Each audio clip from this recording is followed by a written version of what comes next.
सुप्रभात श्रोता बंधु आज प्रसंग ख्रीष्टों ठारे रुहंतु आमेन।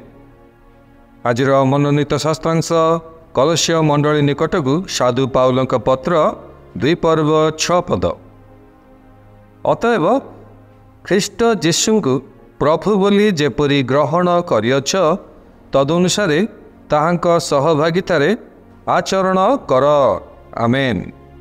मोर प्रिय श्रोता बंधु उपरोक्त वाक्य साधु पाउलंकर एही आश्चर्यजनक उपस्थापना को समीक्षा करने पूर्वर आसु आमे माने पाठ करिबा कलस्य मंडली निकट को साधु पाउलंक पत्र 2 पर्व 20 पद। तुमे माने जदि ख्रीष्टों सहित जगतर प्राथमिक शिक्षा प्रति मृत होयछ। साधु पाउलंकर एही आश्चर्यजनक उपस्थापना को निरीक्षण करंतु। से कहती ख्रीष्ट विश्वासी और विश्वासिनी साधारण जीवन रे एही जगत रे रुहंती नहीं, ताहले से माने केउठारे रुहंती? से माने ख्रीष्टों ठारे रुहंती। हालेलुया। जिए नूतन जन्म प्राप्त हुए ख्रीष्ट ताहार गृह एवं नूतन परिवेश हो जाती। आमेन। 2 कोरिन्थीय मंडली निकट को साधु पाउल लिखती 5 पर्व 17 पदरे एहा कुहे जे एणु जदि केही ख्रीष्टों ठारे अछि तेबे से नूतन सृष्टि होइअछि, पुरातन विषय सबु लोप पाइअछि, देख नूतन विषय सबु होइअछि। आमेन। Praise the Lord.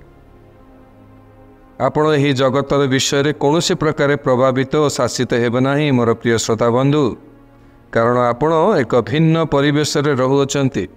सेही परिवेश रे सब किछि सिद्ध, सेठारे कौनसी विफलता, दुर्बलता, पतन, असुस्थता, दारिद्रता बा कौनसी अंधकारर विषय नाही। आमेन। केवल प्रभुंकर महिमा और धार्मिकता रहिअछि। आमेन। हालेलुया। अतएव ख्रीष्ट जीशु को प्रभु बोली जेपरी ग्रहण करियछंती तदनुसार ताहांक सहभागितार आचरण करंतु। वर्तमान आपण बुझी पारिबे जे आमे मूल वाक्य रे कोन पढ़िथिलु। ख्रीष्टों ठारे बंचिबा अर्थात एही जगतर समस्त परिवेश उपरे कर्तृत्व करी ढाल स्वरूप उत्तम पोषण एवं ईश्वरीय शक्ति द्वारा सुरक्षित हेबा एवं सेहीपरि जीवन काटिबा। आमेन। ईश्वर आपण को आज वाक्य द्वारा विशेष भाव में आशीर्वाद करंतु। आसंतु स्वीकारोक्तिर समय मध्य को जीवा, स्वीकारोक्ति करिबा। मो पछे पछे आपण एही स्वीकारोक्ति करंतु। ख्रीष्ट मोहर गृह,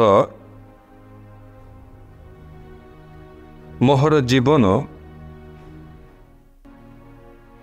ओ मोहर सब किछि अटंती।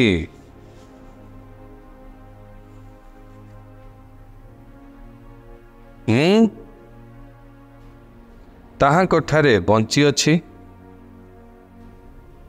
ओ ताहांक ठारे अवस्थापित होई ताहांक महिमा मु देखे प्राप्त हुए ओ अनुभव करे। मु कौनसी परिस्थितिर बशवर्ती नुहे, बरं मु राज्यत्व करी ख्रीष्टंक महिमा ओ धार्मिकता प्रकाश करुअछि। जीशुंक नाम रे आमेन।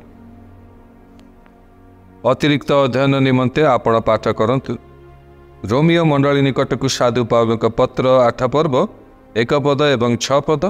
पुनर्बार फिलिपियो मंडली निकट को साधु पाउलक पत्र 3 पर्व 20 एवं 21 पद। ईश्वर आपण को आज यही सप्ताहर शेष दिन में विशेष भाव आशीर्वाद करने सहित आज वाक्य ख्रीष्टों ठारे रहिबा निमंते प्रभु आपण को साहाय्य उपकार एवं अनुग्रह प्रदान करंतु।